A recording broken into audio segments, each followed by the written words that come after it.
Hi friends, അലീനയുടെയും മനുവിൻ്റെയും മറ്റൊരു സ്റ്റോറിയിലേക്ക് എല്ലാ കൂട്ടുകാർക്കും സ്വാഗതം. മഴതോറും മുമ്പേ സീരിയലിൻ്റെ ഒരു അപ്കമിങ് എപ്പിസോഡ് റിവ്യൂ ആണ് കേട്ടോ പറയുന്നത്. അങ്ങനെ നമ്മുടെ വൈജയന്തിയെ ഹോസ്പിറ്റലിൽ നിന്ന് ഡിസ്ചാർജായി വീട്ടിലേക്ക് കൂട്ടിക്കൊണ്ട് വരികയാണ്. ബാലചന്ദ്രൻ്റെ നിർദ്ദേശപ്രകാരം തന്നെ കടപ്പാട്ടൂർ വീട്ടിലേക്കാണ് കേട്ടോ വൈജയന്തിയെ കൂട്ടിക്കൊണ്ട് വരുന്നത്. അലീനയുള്ള വീട്ടിലോട്ട് ഇനി തിരിച്ചു വരില്ലെന്നൊക്കെ തന്നെ നമ്മുടെ വൈജ പറഞ്ഞെങ്കിലും വൈജയുടെ ഇപ്പോഴത്തെ ഒരു സിറ്റുവേഷനിൽ അലീന അല്ലാതെ വേറെ ആരും തന്നെ വൈജയെ നോക്കാനില്ലെന്നുള്ള കാര്യങ്ങളൊക്കെ ആങ്ങളമാർക്കും ബാലേന്ദ്രനൊക്കെ മനസ്സിലാവുകയാണ്. അങ്ങനെ വൈജയ്ക്ക് അതൊട്ടും ഇഷ്ടപ്പെടുന്നില്ലെങ്കിൽ പോലും ബാലചന്ദ്രന്റെ നിർദ്ദേശപ്രകാരം അവർ അങ്ങോട്ടേക്ക് തന്നെ കൂട്ടിക്കൊണ്ട് വരികയാണ്. അലീനയ്ക്കാണെങ്കിൽ വൈജയന്തിയെ പരിചരിക്കാൻ കിട്ടിയ ഒരു അവസരമല്ലേ. അലീനയ്ക്ക് അത് ഒരുപാട് ആശ്വാസമായിരുന്നു. കാരണം താൻ കാരണമാണല്ലോ തൻ്റെ അമ്മയ്ക്ക് ഇതുപോലൊരു അവസ്ഥയൊക്കെ ഉണ്ടായെന്നുള്ളൊരു കുറ്റബോധം അലീനയുടെ മനസ്സിലുണ്ടായിരുന്നു. അതുകൊണ്ട് തന്നെ വൈജയന്തിയെ പരിചരിക്കാനും ശുശ്രൂഷിക്കാനും ഒക്കെ ആയിട്ട് നമ്മുടെ അലീന റെഡിയാണ്. എന്നാൽ വൈജയന്തിക്ക് നേരെ തിരിച്ചാണ്. അലീനയെ കാണുന്നതോ അലീന തന്നെ തൊടുന്നതോ പോലും വൈജയന്തിക്ക് ഇഷ്ടപ്പെടുന്നില്ല. അലീന ഒരുപാട് സ്നേഹത്തോടെ വൈജയന്തിയുടെ ഓരോ കാര്യങ്ങൾ ചെയ്തു കൊടുക്കുന്നുണ്ടെങ്കിലും അതൊന്നും തന്നെ വൈജ മനസ്സിലാക്കുന്നില്ല. പകരം അലീനയോട് വീണ്ടും ദേഷ്യവും വെറുപ്പും ഒക്കെ തന്നെയാണ് കാണിക്കുന്നത്. മുറിവിലൊക്കെ മരുന്ന് ഊത്ത് കൊടുക്കുന്ന സമയത്ത് പോലും വൈജ കൈയൊക്കെ തട്ടി മാറ്റുകയാണ് ചെയ്യുന്നത്. എന്നാലും ചില നേരത്ത് വൈജയുടെ ഈ പ്രതികരണം അലീനയ്ക്ക് ഒരുപാട് വിഷമാക്കുന്നുണ്ട്. അപ്പോഴേക്കും അലീന വൈജയോട് പറയുന്നുണ്ട്, മേഡം എന്നോട് ദേഷ്യം കാണിച്ചിട്ട് ഒരു കാര്യമില്ല. ഇപ്പം മേഡത്തിനെ നോക്കാൻ ഞാനല്ലാതെ ഈ വീട്ടിൽ വേറെ ആരുമില്ല. അതുകൊണ്ട് കുറച്ച് ദിവസം മേഡം ഒന്ന് എണ്ണീറ്റ് നടക്കുന്നവരെ എന്നെ സഹിച്ചേ പറ്റുള്ളൂ. മേഡം എഴുന്നേറ്റ് നടക്കാറാവുമ്പോഴേക്കും ഞാൻ ഇവിടുന്ന് പൊയ്ക്കോളാം എന്നൊക്കെ അലീന പറയുക കേട്ടോ. ആ സമയത്ത് വൈജയന്തി മനസ്സിൽ വിചാരിക്കുന്നുണ്ട്, ആ ബബിത ഇത് എവിടെ പോയി കിടക്കുക? അവൾ ഇങ്ങോട്ടേക്ക് വരികയായിരുന്നെങ്കിൽ അത് മതിയായിരുന്നു. ഇവളുടെ പരിചരണത്തിന്റെ ഒരാവശ്യം എനിക്കുണ്ടാവില്ലായിരുന്നു. സ്വന്തം അമ്മ ഇങ്ങനെ വയ്യാതെ കിടക്കുന്നു എന്നുള്ളൊരു തോന്നൽ പോലും അവൾക്കില്ലേ? അവൾ ഇങ്ങോട്ടേക്ക് വരട്ടെ എന്നൊക്കെ ഇങ്ങനെ മനസ്സിൽ ആലോചിച്ചുകൊണ്ടിരിക്കുകയാണ് നമ്മുടെ വൈജ. ഇടയ്ക്ക് വേറൊരു സംഭവം കൂടെ അവിടെ നടക്കുന്നുണ്ട്. അതായത് നമ്മുടെ ബബിതയെ രോഹിത്തും ഒക്കെ ഈ വീട്ടിൽ നിന്ന് ഇറങ്ങി അങ്ങ് കൊല്ലപ്പള്ളി പോയി താമസിക്കുകയായിരുന്നല്ലോ. അമ്മയില്ലാത്ത വീട്ടിൽ ഇനി ഞങ്ങൾ നിൽക്കില്ല, അലീനയുള്ള വീട്ടിലോട്ട് തിരിച്ചു വരത്തുമില്ല എന്നൊക്കെ പറഞ്ഞുകൊണ്ടാണ് അവർ പോയത്. പക്ഷെ അമ്മയുടെ ആങ്ങളമാർ തന്നെയാണ് കടപ്പാട്ടൂർ വീട്ടിലേക്ക് കൊണ്ടുവന്ന് ആക്കിയത്. എന്തുകൊണ്ടാണ് അമ്മയെ നിങ്ങൾ വീണ്ടും കടപ്പാട്ടൂർ വീട്ടിലേക്ക് തന്നെ അച്ഛൻ്റെ കൂടെ വിടാൻ സമ്മതിച്ചെന്നൊക്കെ അവർ മാറി മാറി ചോദിക്കുന്നുണ്ടെങ്കിലും അവർക്ക് വ്യക്തമായ ഒരു ഉത്തരം അവർ പറഞ്ഞു കൊടുക്കുന്നുമില്ല കേട്ടോ. കാരണം അമ്മയുടെ പൂർവ്വകാല ചരിത്രങ്ങളൊന്നും മക്കളുടെ മുമ്പിൽ വിളിച്ച് പറയാൻ പറ്റില്ലല്ലോ. അതുകൊണ്ട് തന്നെ അവർ ആ കാര്യങ്ങളൊന്നും അവരെ അറിയിക്കുന്നുമില്ല കേട്ടോ. എന്നിട്ട് പറയുന്നുണ്ട്, എന്തായാലും അമ്മയെ നോക്കാനായിട്ട് ഒരു സെർവൻറ്റിനെ ആവശ്യമാണല്ലോ, അല്ലാതെ നിങ്ങളുടെ അമ്മേനെ നോക്കാനും പരിചരിക്കാനും നിങ്ങൾക്ക് കഴിയുമോ എന്നൊക്കെ ചോദിക്കുമ്പോഴേക്കും ബബിതയും രോഹിത്തും പറയുന്നുണ്ട്, അതെങ്ങനെ നടക്കും? അമ്മയുടെ ഈ ഒരു അവസ്ഥയിൽ അമ്മയെ ഞങ്ങൾ എങ്ങനെ സഹായിക്കാനാ എന്ന് തന്നെ അവർ ചോദിക്കുകയാണ്. അപ്പോഴാണ് നമ്മുടെ ഗംഗാധരൻ പറയുന്നത്, തൽക്കാലം അവള് കടപ്പാട്ടൂർ വീട്ടിലേക്ക് തന്നെ പോട്ടെ, അവിടെ അലീന ഉണ്ടല്ലോ, അത്യാവശ്യം വൈജയുടെ കാര്യങ്ങളൊക്കെ അലീന തന്നെ നോക്കിക്കോളും. അവൾക്ക് സുഖം പ്രാപിച്ച് അവളൊന്ന് എഴുന്നേറ്റ് നടക്കുന്നവരെ അലീന അവിടെ നിൽക്കട്ടെ, അത് കഴിഞ്ഞ് അലീനയുടെ കാര്യത്തിൽ നമുക്ക് വേണ്ടത് എന്താണെന്ന് വെച്ചാൽ ചെയ്യാം എന്നൊക്കെ തന്നെ അവരോട് പറയുകയാണ് നമ്മുടെ ഗംഗാധര മേനോൻ. അപ്പോൾ ആങ്കിളുമാർ പറയുന്നതൊക്കെ കേട്ടിട്ടാണ് ബബിതയും രോഹിത്തും കൂടെ തിരിച്ച് വീട്ടിലോട്ട് വരുന്നത്. അലീനയോടുള്ള അവരുടെ ദേഷ്യം ഒരു തരി പോലും കുറഞ്ഞിട്ടില്ല കേട്ടോ. ഞങ്ങളുടെ അമ്മയ്ക്ക് ഇങ്ങനെ ഒരു അവസ്ഥ ഉണ്ടാകാൻ കാരണം അലീനയാണെന്ന് തന്നെയാണ് അവർ ഏതു നേരവും പറഞ്ഞുകൊണ്ട് നടക്കുന്നത്. പിന്നെ അവരുടെ കുടുംബത്തിൽ ഉള്ള സമാധാനം മുഴുവൻ നഷ്ടപ്പെട്ടു പോയതും അലീന കാരണമാണെന്ന് തന്നെ അവർ പറഞ്ഞു നടക്കുന്നത്. അതുകൊണ്ട് അലീനയോടുള്ള ദേഷ്യത്തിന് ഒരു കുറവുമില്ല. അലീനയ്ക്ക് പകരം വേറൊരു സർവന്റിനെ അവിടെ നിർത്തിക്കൂടെ എന്നിങ്ങനെ അവർ ചോദിക്കുമ്പോഴേക്കും അതിന് ബാലേന്ദ്രൻ സമ്മതിക്കില്ല എന്ന് കേട്ടോ അവർ പറയുന്നതും. അങ്ങനെയാണ് ബബിതയും രോഹിത്തും തിരിച്ച് കടപ്പാട്ടൂർ വീട്ടിലേക്ക് വരുന്നത്. എന്നിട്ട് പോലും അലീന വൈജയുടെ കാര്യങ്ങളിൽ ഒരു വിട്ടുവീഴ്ചയും ചെയ്യുന്നില്ല. എല്ലാ കാര്യങ്ങളും കറക്റ്റായിട്ട് തന്നെയാണ് വൈജയ്ക്ക് ചെയ്തു കൊടുക്കുന്നത്. വൈജ ഇങ്ങനെ മനസ്സിൽ ബബിതയുടെ കാര്യങ്ങളൊക്കെ ആലോചിച്ചുകൊണ്ടിരുന്ന സമയത്ത് തന്നെ അങ്ങോട്ടേക്ക് ബബിത വരികയാണ് കേട്ടോ. ബബിതയെ കണ്ടപാടെ വൈജയുടെ മുഖത്ത് വലിയൊരു ആശ്വാസം പോലെ തോന്നി. ബബിതയെ കാണുമ്പോഴേക്കും വൈജയുടെ മുഖത്തുണ്ടാകുന്ന മാറ്റമൊക്കെ അലീന ശ്രദ്ധിക്കുന്നുണ്ടായിരുന്നു. അങ്ങനെ ബബിത അകത്തോട്ട് കയറി വരുമ്പോഴേക്കും തന്നെ അലീന പറയുന്നുണ്ട്, ബബിതെ, എനിക്ക് നിന്നോടൊരു കാര്യം പറയാനുണ്ടായിരുന്നു. അത് വേറൊന്നുമല്ല, മേഡത്തിന് നീ ഇവിടെ അടുത്ത് നിൽക്കുന്നതാണ് കൂടുതൽ താല്പര്യം. എല്ലായ്പ്പോഴും അമ്മയുടെ കൂടെ തന്നെ നിന്നിട്ടുള്ളവളല്ലേ നീ. എന്നെ ദ്രോഹിക്കാനും എന്നെ ഇവിടുന്ന് പറഞ്ഞു വിടാനും ഒക്കെ മേഡത്തിന് കൂടുതൽ സപ്പോർട്ടായിട്ട് നിന്നല്ലേ നീ. മേഡത്തിനെ ഞാൻ നോക്കുന്നത് മേഡത്തിന് ഇഷ്ടപ്പെടുന്നില്ല. ബബിതയെ കാണുമ്പോഴുള്ള മേഡത്തിന്റെ മുഖത്തെ മാറ്റം ഞാൻ ശ്രദ്ധിച്ചു. ഞാൻ മേഡത്തിനെ പരിചരിക്കുന്നതോ ശുശ്രൂഷിക്കുന്നതോ മേഡത്തിന് ഇഷ്ടപ്പെടുന്നില്ലെന്നുള്ളത് എനിക്കറിയാം. എന്നാലും എന്നെ പോലെ കാര്യങ്ങളൊക്കെ നോക്കിയും കണ്ടും ചെയ്യാൻ ബബിതയ്ക്കാവുമോ? അങ്ങനെയാണെന്നുണ്ടെങ്കിൽ ബബിത മേഡത്തിന്റെ കാര്യങ്ങളൊക്കെ ചെയ്തു കൊടുക്കുന്നതായിരിക്കും നല്ലത്. പ്രത്യേകിച്ച് മേഡത്തിന് ഇപ്പോൾ ഒരാളുടെ സഹായമില്ലാതെ എഴുന്നേറ്റിരിക്കാനോ ഒന്നിനും തന്നെ കഴിയില്ല. ആ സമയത്ത് നിങ്ങൾ എപ്പോഴും മേഡത്തിന്റെ കൂടെ തന്നെ ഉണ്ടാവണ്ടേ എന്നിങ്ങനെ ചോദിക്കുക കേട്ടോ. അന്നേരം ബബിതയാണെങ്കിലും ഇങ്ങനെ കണ്ണും വിളിച്ച് നോക്കി നിൽക്കുകയാണ് കേട്ടോ. ഇനിയിപ്പോൾ വൈജയെ നോക്കേണ്ട ചുമതല എൻ്റെ തലയിൽ വരുമോ എന്നുള്ളൊരു പേടി കൊണ്ട് ഇങ്ങനെ നോക്കി നിൽക്കുകയാണ്. അലീന പറയുന്നുണ്ട്, എനിക്കറിയാം മേഡത്തിന്റെ മനസ്സ്. ഞാൻ ചെയ്തു കൊടുക്കുന്ന ഒന്നും മേഡത്തിന് ഇഷ്ടപ്പെടുന്നില്ലെന്നും അതിലൊന്നും ഒരു തൃപ്തിയില്ലെന്നുള്ളതൊക്കെ എനിക്കറിയാം. പക്ഷെ എന്ത് ചെയ്യാനാ മേഡം? അച്ഛൻ പറഞ്ഞത് മേഡത്തിന്റെ എല്ലാ കാര്യങ്ങളും ഞാൻ തന്നെ നോക്കിയും കണ്ടും ചെയ്യണമെന്നാ. അതെനിക്ക് അനുസരിക്കാതിരിക്കാൻ കഴിയില്ല മേഡം എന്ന് പറയുകയാണ് അലീന. എന്നിട്ട് വൈജയോടായിട്ട് പറയുന്നുണ്ട്, മേഡം വിഷമിക്കൊന്നും വേണ്ട, അധികം നാളൊന്നും ഞാൻ ഇനി ഇവിടെ ഉണ്ടാവില്ല. മേഡം ഒന്ന് എഴുന്നേറ്റിരിക്കാനും നടക്കാനും ഒക്കെ ആകുമ്പോഴേക്കും ഞാനിവിടുന്ന് പോകും. പിന്നെ ഒരിക്കലും ശല്യത്തിന് ഞാനിങ്ങോട്ടേക്ക് വരില്ല എന്ന് അലീന പറയുകയാണ്. പിന്നെ ഇവിടെ മേഡത്തിന്റെ കാര്യങ്ങളൊക്കെ നോക്കാൻ ബബിതയും രോഹിത്തും കൃഷ്ണമോളും ഒക്കെ ഉണ്ടല്ലോ, അവരൊക്കെ നോക്കിക്കോളും മേഡത്തിനെ. ഞാൻ നോക്കും പോലെ ആയിരിക്കില്ല, എന്നൊക്കെ നന്നായിട്ട് ചിലപ്പോൾ അവർ നോക്കിയെന്നിരിക്കും എന്നൊക്കെ പറയുക കേട്ടോ. ആ സമയത്ത് ബബിത പറയുന്നുണ്ട്, അമ്മേനെ നോക്കാനോ? ഞങ്ങളോ? ഞങ്ങൾക്ക് അതിന് അമ്മയുടെ കാര്യങ്ങൾ നോക്കാനും ചെയ്യാനൊന്നും അറിയില്ലല്ലോ. ഞങ്ങൾക്ക് കോളേജിൽ പോകണ്ടേ, കൃഷ്ണമോൾക്ക് സ്കൂളിൽ പോകണ്ടേ, അപ്പം എങ്ങനെ അമ്മയുടെ കാര്യങ്ങളൊക്കെ നോക്കാനാ? സ്കൂൾ വിട്ട് വന്നിട്ടാണെങ്കിലും ഞങ്ങൾക്ക് പഠിക്കാനും ഒക്കെ ഇല്ലേ? ആ സമയത്ത് അമ്മയുടെ കാര്യങ്ങൾ നോക്കിയിരിക്കാൻ ഞങ്ങൾക്ക് സാധിക്കുമോ എന്നിങ്ങനെ ചോദിക്കാം കേട്ടോ. അപ്പോഴേക്കും അലീന ഒന്നും മിണ്ടാതെ വൈജയെ ഇങ്ങനെ നോക്കുകയാണ്. പിന്നെ അമ്മയുടെ കാര്യങ്ങളൊക്കെ നോക്കിക്കൊണ്ടും ചെയ്യാനാണെങ്കിലും അതൊന്നും ഞങ്ങൾക്കും അറിയില്ലല്ലോ എന്നിങ്ങനെ പറയുമ്പോഴേക്കും വൈജയുടെ മുഖത്ത് പെട്ടെന്നൊരു സങ്കടം വരികയാണ്. അപ്പോൾ അലീന വൈജയോട് പറയുന്നുണ്ട്, കേട്ടല്ലോ, മേഡത്തിൻ്റെ മോള് പറഞ്ഞത് കേട്ടില്ലേ, അവൾക്ക് സമയമില്ലാന്ന്, മേഡത്തിനെ നോക്കാൻ അറിയില്ലാന്ന്. അങ്ങനെയുള്ളപ്പോൾ മേഡത്തിൻ്റെ കാര്യങ്ങളൊക്കെ നോക്കാൻ ഒരാളെങ്കിലും ഇവിടെ വേണ്ടേ മേഡം? തൽക്കാലം മേഡം ഇതൊക്കെ ക്ഷമിച്ചേ പറ്റുള്ളൂ എന്ന് പറയുക കേട്ടോ. അപ്പോഴേക്കും ബബിത അലീനയോട് നേരെ ചൂടാവുന്നുണ്ട്. അലീന, നീ എന്തൊക്കെയാ പറഞ്ഞു കൊടുക്കുന്ന അമ്മയോട്? അമ്മയെ നോക്കാൻ ഞങ്ങൾക്ക് പറ്റില്ലെന്നാണോ ഞങ്ങളെ പറഞ്ഞത്? ഞങ്ങൾക്ക് അതിനുള്ള സമയമില്ലെന്നല്ലേ പറഞ്ഞോളൂ എന്നിങ്ങനെ ചോദിക്കാം. അപ്പോൾ അലീന പറയുന്നുണ്ട്, അത് തന്നെയാ മോളെ ഞാനും പറഞ്ഞത്, അല്ലാതെ ഞാൻ നിങ്ങളെ കുറ്റപ്പെടുത്തി ഒന്നും പറഞ്ഞില്ല എന്ന് പറയുക കേട്ടോ. എന്നിട്ട് ബബിത വൈജയോടായിട്ട് പറയുന്നുണ്ട്, അമ്മേ, ഞാനിപ്പോൾ അമ്മയോട് ഞാൻ പുറത്തു പോകാമെന്ന് പറയാൻ വേണ്ടിയിട്ടാണ് വന്നത്. പുറത്ത് എൻ്റെ ഫ്രണ്ട്സൊക്കെ വെയിറ്റ് ചെയ്തിരിക്കുന്നുണ്ട്, ഞാൻ അവരോട് ഒന്ന് പുറത്ത് പോവുക എന്നും പറഞ്ഞിട്ട് നമ്മുടെ ബബിത അവിടെ നിന്ന് ഇറങ്ങി പോകുന്നുണ്ട്. ബബിത പോകാൻ ഇറങ്ങുമ്പോഴേക്കും തന്നെ റൂമിൽ നിന്ന് രോഹിത് ഇറങ്ങി വരുന്നുണ്ട്. രോഹിത് വന്നിട്ട് ബബിതയോട് ചോദിക്കുന്നുണ്ട്, നീ എവിടെ പോകുക അടിയെന്ന്.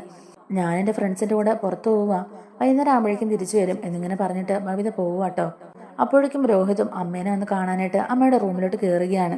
അങ്ങനെ രോഹിത് വൈജയുടെ അടുത്തേക്ക് ചെല്ലുമ്പോഴേക്കും അലീന വൈജയുടെ അടുത്ത് തന്നെ നിൽപ്പുണ്ട് കേട്ടോ. അലീന വൈജയുടെ കൈയൊക്കെ തുടച്ചു കൊടുത്തോണ്ടിരിക്കുകയാണ്. അത് കണ്ടിട്ട് രോഹിത്തിന് ഒട്ടും തന്നെ ഇഷ്ടപ്പെടുന്നില്ല. എന്നിട്ട് വൈജയുടെ അടുത്ത് പോയിട്ട് പറയുന്നുണ്ട്, എന്ത് ചെയ്യാനാമേ, ഇതൊക്കെ സഹിച്ചല്ലേ പറ്റുള്ളൂ, നമ്മുടെ വിധി, അല്ലാതെ എന്ത് പറയാൻ എന്നിങ്ങനെ പറയുകയാണ്. അപ്പോഴേക്കും അലീന ദേഷ്യപ്പെട്ട രോഹിത്തിനെ നോക്കുന്നുണ്ട്. എന്നിട്ട് ചോദിക്കുന്നുണ്ട്, എന്താ രോഹിത്തെ, എന്താ ഇപ്പോൾ പ്രശ്നം എന്നിങ്ങനെ ചോദിക്കുമ്പോഴേക്കും, ഇനി ഇതിൽ കൂടുതൽ എന്ത് പ്രശ്നങ്ങൾ ഉണ്ടാകാനാ? നീ ഈ വീട്ടിൽ എന്ന് കാലു കുത്തിയോ അന്ന് മുതൽ ഈ വീട്ടിൽ പ്രശ്നങ്ങളാ. ഇപ്പത്തെ എൻ്റെ അമ്മ ഈ അവസ്ഥയിൽ കിടക്കുന്നു, അതിനും കാരണക്കാരി നീ തന്നെയല്ലേ എന്നിങ്ങനെ ചോദിക്കുമ്പോഴേക്കും അലീന പറയുന്നുണ്ട്, അതിന് കാരണക്കാരി ഞാനെങ്ങനെയാകുന്നു? അതിൻ്റെ കാരണക്കാരി ഞാനൊന്നുമല്ല. ആൻറ്റി സ്വന്തം ഇഷ്ടപ്രകാരമാണ് രാത്രി ഈ വീട് വിട്ട് ഇറങ്ങി പോയത്.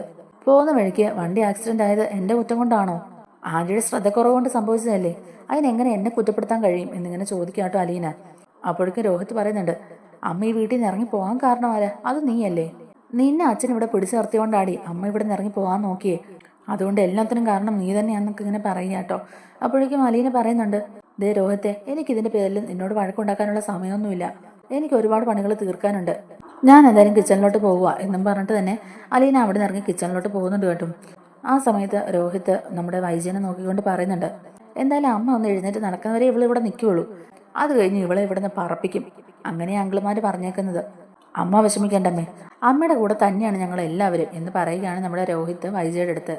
എന്നിട്ട് രോഹിത് അതും പറഞ്ഞിട്ട് റൂമിലോട്ട് കയറി പോവുകയാണ്. അങ്ങനെ ഒരു ദിവസം വൈജയെ കാണാനായിട്ട് ഗംഗാധര മേനോനും ശിവശങ്കറും അതുപോലെ രാജീവനും ഒക്കെ കൂടിയിട്ട് കടപ്പാട്ടൂർ വീട്ടിലേക്ക് വരികയാണ്. ആ സമയം ബാലചന്ദ്രൻ ഷോപ്പിലോട്ടൊക്കെ പോയിരിക്കുകയാണ്. കോളിംഗ് ബെൽ അടിക്കുമ്പോഴേക്കും തന്നെ അലീന ചെന്ന് വാതിലൊക്കെ തുറക്കുന്നുണ്ട്. 3 പേർക്കും അലീനയോട് പ്രത്യേകിച്ച് ദേഷ്യമൊന്നും ഇല്ലാട്ടോ. സ്വന്തം പെങ്ങളുടെ മകളാണെന്നുള്ള കാര്യങ്ങളൊക്കെ അവർക്കിപ്പം മനസ്സിലായല്ലോ, അതുകൊണ്ട് തന്നെ ദേഷ്യപ്പെടുന്നൊന്നുമില്ല. കോളിംഗ് ബെൽ അടിക്കുന്ന ശബ്ദം കേട്ടോണ്ട് തന്നെ നമ്മുടെ രോഹിത് മോളിൽ നിന്ന് ഇറങ്ങി വരികയാട്ടോ. ആ സമയത്താണ് ഇവർ അലീനയോട് സംസാരിക്കുന്നത് രോഹിത് ശ്രദ്ധിക്കുന്നത്. നേരത്തെ അലീനയെ കാണുന്നത് പോലും ഇഷ്ടമില്ലാതിരുന്ന, അലീനയെ കാണുമ്പോഴേക്കും ദേഷ്യപ്പെട്ട് സംസാരിച്ചുകൊണ്ടിരുന്ന ഇവർക്കൊക്കെ ഇതെന്താ പറ്റിയത്? അലീനയോട് ഇപ്പം നല്ല സ്നേഹത്തോടെയാണല്ലോ സംസാരിക്കുന്നത് എന്നിങ്ങനെ നമ്മുടെ രോഹിത് ഇങ്ങനെ സംശയിച്ച് നിന്ന് പോകുന്നുണ്ട്. അത് കഴിഞ്ഞിട്ട് വൈജി എന്തിയെ, വൈജി ഞങ്ങളൊന്ന് കാണട്ടെ എന്നൊക്കെ പറഞ്ഞുകൊണ്ട് തന്നെ ഇവർ 3 പേരും വൈജയുടെ റൂമിലോട്ട് ചെല്ലുകയാണ്. തൊട്ടു പുറകെ തന്നെ അലീനയും ചെല്ലുന്നുണ്ട് കേട്ടോ. വൈജയുടെ റൂമിലോട്ട് ചെന്ന് കഴിയുമ്പോഴേക്കും തന്നെ ഗംഗാധരനും ശിവനും രാജീവനും ഒക്കെ കൂടിയിട്ട് വൈജയോടായിട്ട് കുറച്ച് കാര്യങ്ങളൊക്കെ സംസാരിക്കുന്നുണ്ട്. അപ്പോഴേക്കും അലീന അങ്ങോട്ടേക്ക് ചെല്ലുമ്പോഴേക്കും ഗംഗാധരൻ അലീനയോട് ചോദിക്കുന്നുണ്ട്, മോളെ വൈജ ഫുഡ് കഴിച്ചായിരുന്നോ? കുഴപ്പമൊന്നും ഇല്ലല്ലോ, മരുന്നൊക്കെ സമയത്തിന് കഴിക്കുന്നില്ലേ, വേറെ ബുദ്ധിമുട്ടൊന്നും ഇല്ലല്ലോ എന്നുള്ള കാര്യങ്ങളൊക്കെ ചോദിക്കാം കേട്ടോ. അപ്പോൾ അലീന അതിനൊക്കെ മറുപടിയും പറയുന്നുണ്ട്. അതിനുശേഷം രാജീവനും ശിവനും വൈജയോട് സംസാരിച്ചുകൊണ്ടിരിക്കുമ്പോഴേക്കും ഗംഗാധരൻ അലീനയെ മാറ്റി നിർത്തിയിട്ട് വൈജയെക്കുറിച്ച് കൂടുതൽ കാര്യങ്ങളൊക്കെ സംസാരിക്കുകയാണ് കേട്ടോ. ആ സമയത്ത് ഇവരുടെ ഒരു പെരുമാറ്റത്തിൽ കാര്യമായ മാറ്റമുണ്ടെന്ന് മനസ്സിലാക്കുന്ന നമ്മുടെ രോഹിത് താഴോട്ടിറങ്ങി വന്ന് ഇവരറിയാതെ മറിഞ്ഞു നിന്ന് എല്ലാം നോക്കുകയായിരുന്നു. ആരും അലീനയോട് അങ്ങനെ വലിയ ദേഷ്യമൊന്നും കാണിക്കുന്നില്ല, എല്ലാവരും നല്ല സൗമ്യമായിട്ട് തന്നെയാണ് സംസാരിക്കുന്നതൊക്കെ മനസ്സിലാകുമ്പോൾ നമ്മുടെ രോഹിത്തിന് കാര്യമായിട്ടൊരു സംശയം അവിടെ ഉണ്ടാകുന്നുണ്ട്. അന്നത്തെ ആ സംഭവത്തിന് ശേഷം ഇവർക്കൊക്കെ നല്ല മാറ്റമുണ്ടല്ലോ, ഇതിലെന്തോ ഒരു ഒളിച്ചുകളി ഉണ്ട്, അതെന്താണെന്നുള്ളത് മനസ്സിലാക്കണം എന്ന് തന്നെ നമ്മുടെ രോഹിത് മനസ്സിൽ വിചാരിക്കുന്നുണ്ട്. അപ്പോഴാണ് നമ്മുടെ ഗംഗാധര മേനോൻ അലീനയെ മാറ്റി നിർത്തി സംസാരിക്കുന്നത് രോഹിത് കാണുന്നത്. ഗംഗാധര മേനോൻ അലീനയോട് ചോദിക്കുന്നുണ്ട്, വൈജയുടെ സ്വഭാവത്തിൽ എന്തെങ്കിലും മാറ്റം ഉണ്ടായിട്ടുണ്ടോ, അവൾക്ക് ഇപ്പോഴും നിന്നോട് ദേഷ്യം തന്നെയാണോ എന്നൊക്കെ ചോദിക്കുമ്പോഴേക്കും അലീന പറയുന്നുണ്ട്, അതെ അമ്മയ്ക്ക് ഒരു മാറ്റമില്ല, അമ്മ അങ്ങനെ തന്നെയാ, അമ്മ ഇപ്പോഴും എന്നെ ഒരു ശത്രുവിനെ പോലെ തന്നെയാണ് കാണുന്നത്. ഞാൻ അമ്മയെ പരിചരിക്കുന്നതോ ശുശ്രൂഷിക്കുന്നതോ ഒന്നും അമ്മയ്ക്ക് ഇഷ്ടപ്പെടുന്നില്ല. പക്ഷെ നിവൃത്തിയില്ലാത്തതുകൊണ്ട് ഇങ്ങനെ ക്ഷമിച്ച് കിടക്കുന്നേ ഉള്ളൂ. എനിക്കറിയാം, അമ്മയുടെ ആ ഒരു നോട്ടത്തിൽ നിന്ന് തന്നെ ഞാൻ അതൊക്കെ മനസ്സിലാക്കുന്നുണ്ട്. പിന്നെ അമ്മ ഒന്ന് സ്വയം എഴുന്നേറ്റിരിക്കാനും നടക്കാനും ഒക്കെ തുടങ്ങുന്നവരെ മാത്രമേ ഞാനിവിടെ നിൽക്കുകയുള്ളൂ. ഞാൻ കാരണമാണല്ലോ എൻ്റെ അമ്മയ്ക്ക് ഇങ്ങനൊരു അവസ്ഥ ഉണ്ടായതെന്ന് ഓർത്തിട്ട് എനിക്ക് നല്ല വിഷമമുണ്ട്. ഞാൻ കാരണമാണല്ലോ എൻ്റെ അമ്മയ്ക്ക് ഇങ്ങനൊരു അവസ്ഥ ഉണ്ടായെന്നുള്ളൊരു കുറ്റബോധം എൻ്റെ മനസ്സിലുണ്ട്. അതുകൊണ്ട് അമ്മയൊന്ന് ഓക്കെ ആയതിനു ശേഷം ഞാൻ ഇവിടുന്ന് പോകും. പിന്നെ ഞാൻ ഇങ്ങോട്ടേക്ക് വരില്ല. എൻ്റെ സ്വന്തം അമ്മയും കൂടപ്പിറപ്പുകളും ആണല്ലോ എന്ന് ഓർത്തിട്ട് മാത്രം ഞാൻ ഇങ്ങോട്ടേക്ക് വന്നത്. എന്തായാലും ഇനി അങ്ങനെയൊന്നും സംഭവിക്കില്ല എന്ന് തന്നെ നമ്മുടെ അലീന പറയുക കേട്ടോ. അപ്പോൾ ഇത് കേട്ട് ആകെ ഞെട്ടിത്തിരിച്ച് നിൽക്കുകയാണ് രോഹിത്. ഇവൾ എന്തൊക്കെയായി പറയുന്നത്? സ്വന്തം അമ്മയും കൂടപ്പിറപ്പുങ്ങളോ? എനിക്കിതൊന്നും മനസ്സിലാവുന്നില്ലല്ലോ എന്നൊക്കെ ഇങ്ങനെ ആലോചിച്ച് തല പുകയ്ക്കുകയാണ്.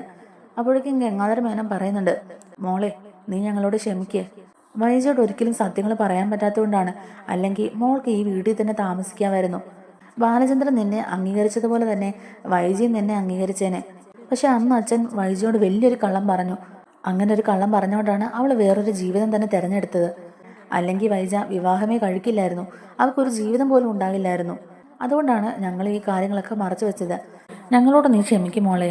നിന്നെപ്പോലെ സ്നേഹവും വാത്സല്യവും മനസ്സിൽ കൊണ്ട് നടക്കുന്ന ഒരാൾ വൈജനെ ഇപ്പം നോക്കാനായിട്ട് മോൾ ഇപ്പം ഇവിടെ ഉള്ളത് തന്നെയാണ് ഞങ്ങൾക്ക് ഏറ്റവും വലിയ ആശ്വാസം.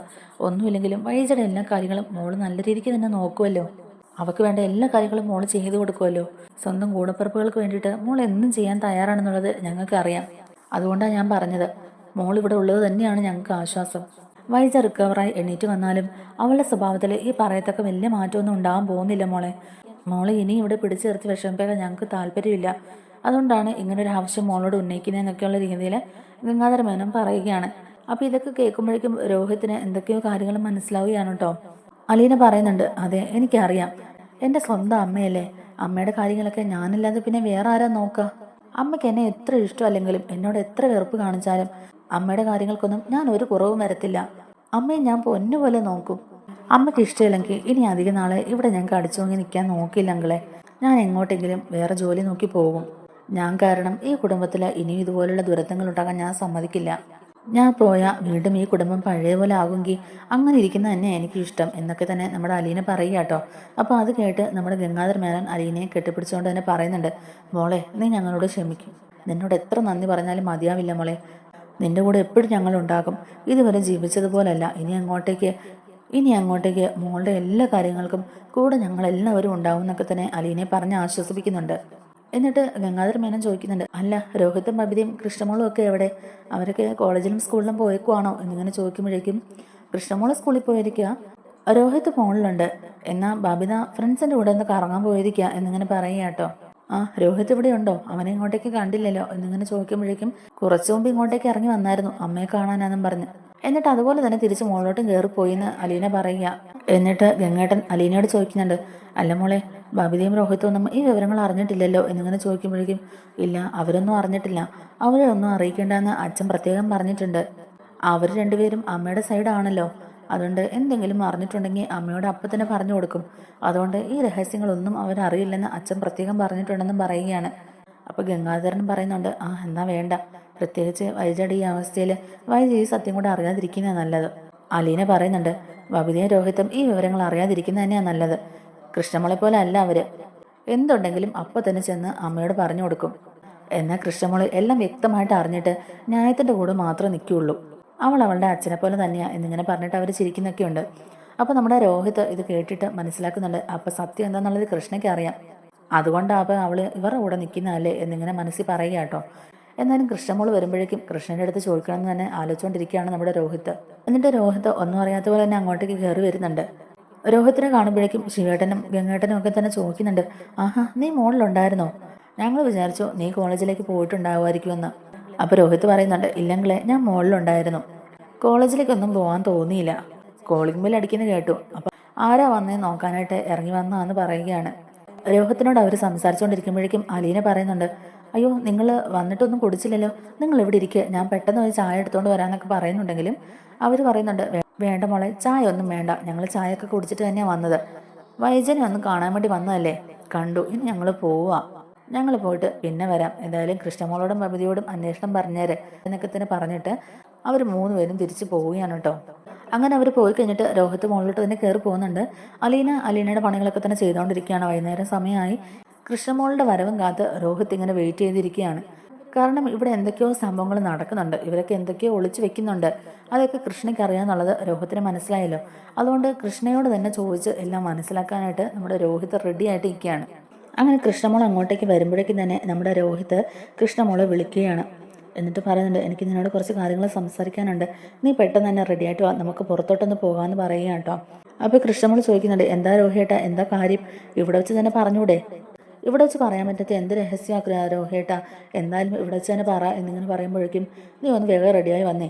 ഇവിടെ വെച്ച് അതേക്കുറിച്ച് പറയാൻ പറ്റില്ല, അതുകൊണ്ടല്ലേ നിന്നോട് ഞാൻ പുറത്തു കൊണ്ടുപോകാമെന്ന് പറയുന്നത്, പെട്ടെന്ന് പോയി റെഡിയായിട്ട് വാടി എന്ന് തന്നെ പറയുമ്പോഴേക്കും എന്നാൽ അവിടെ നിൽക്കുക, ഞാൻ ഈ വേഷമൊക്കെ ഒന്ന് മാറിയിട്ട് വരാമെന്ന് പറഞ്ഞിട്ട് കൃഷ്ണമോൾ അകത്തോട്ട് കയറി പോകുന്നുണ്ട്. കൃഷ്ണമോൾ സ്കൂളിലോട്ട് വരുന്ന സമയം നോക്കി തന്നെ നമ്മുടെ അലീന എന്തെങ്കിലും സ്നാക്സും ചായയൊക്കെ റെഡിയാക്കി വെക്കുമല്ലോ, അപ്പോൾ അതൊക്കെ റെഡിയാക്കി വെച്ചിരിക്കുകയാണ് കേട്ടോ. കൃഷ്ണമോൾ റെഡിയായി വന്നു കഴിയുമ്പോഴേക്കും തന്നെ അലീന ചായ സ്നാക്സും ഒക്കെ എടുത്ത് വെച്ചിട്ട് കൃഷ്ണമോളെ വിളിക്കുകയാണ്. അപ്പോൾ അലീന ചായ കുടിക്കാൻ വിളിച്ചപ്പോഴേക്കും കൃഷ്ണമോൾ രോഹിയോട് പറയുന്നുണ്ട്, രോഹിയേട്ടാ ഞാൻ ഈ ചായ ഒന്ന് കുടിച്ചിട്ട് വരാം, എന്തായാലും അലീന ചേച്ചി എനിക്ക് വേണ്ടിയിട്ട് ഉണ്ടാക്കി വെച്ചതല്ലേ, ഞാൻ ഈ ചായ കുടിച്ചിട്ട് വരാമെന്ന് പറയാം കേട്ടോ. അപ്പോൾ രോഹിത്തിന് ദേഷ്യം വരികയാണ്.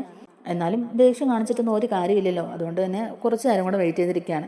എന്നിട്ട് കൃഷ്ണമോളോട് എങ്ങോട്ടാ മോള് പോകുന്നത് എന്നിങ്ങനെ ചോദിക്കുമ്പോഴേക്കും അറിയില്ല, രോഹിയേട്ടൻ എന്തോ കാര്യം സംസാരിക്കാനുണ്ടെന്ന് പറഞ്ഞു, ഇവിടെ വെച്ച് സംസാരിക്കാൻ പറ്റാത്തൊരു രഹസ്യമാണത്രേ, എന്തായാലും എന്താ രോഹിയേട്ടൻ്റെ മനസ്സിലെന്നുള്ളത് അറിയില്ലല്ലോ, ഞാനൊന്ന് രോഹിയേട്ടൻ്റെ കൂടെ പോയിട്ട് വരാം എന്നിങ്ങനെ പറയുകയാണ്. അപ്പോൾ അലീന കൃഷ്ണമോളോട് ചോദിക്കുന്നുണ്ട്, അവനിനി എന്തെങ്കിലും സംശയം ഉണ്ടോ മോളെ, മേഡത്തിൻ്റെ കാര്യങ്ങൾ വല്ലതും ഇനി ഇവനെ അറിഞ്ഞിട്ടുണ്ടാകുമോ എന്നിങ്ങനെ ചോദിക്കുമ്പോഴേക്കും ഏയ് അതൊന്നും അറിഞ്ഞിട്ടുണ്ടാവില്ല, അതൊക്കെ ആര് പറയാനായേച്ചി, നമ്മൾ കുറച്ച് പേർക്കല്ലേ ആ കാര്യങ്ങളൊക്കെ അറിയാവുള്ളൂ എന്നിങ്ങനെ തന്നെ പറയുകയാണ് നമ്മുടെ കൃഷ്ണമോള്. എന്തായാലും ഞാൻ രോഹിയേട്ടൻ്റെ കൂടെ പോയിട്ട് വരാം, എന്താ പറയാനുള്ളതെന്ന് അറിയാമല്ലോ എന്നിങ്ങനെ പറഞ്ഞിട്ട് തന്നെ നമ്മുടെ കൃഷ്ണമോള് രോഹിത്തിൻ്റെ കൂടെ കയറി പോവുകയാണ്. അങ്ങനെ ഒരു വഴിയോരത്ത് ബൈക്ക് നിർത്തിയിട്ട് രോഹിത്ത് കൃഷ്ണമോളോട് ചോദിക്കുന്നുണ്ട് നമ്മുടെ വൈജയുടെ കാര്യങ്ങളൊക്കെ.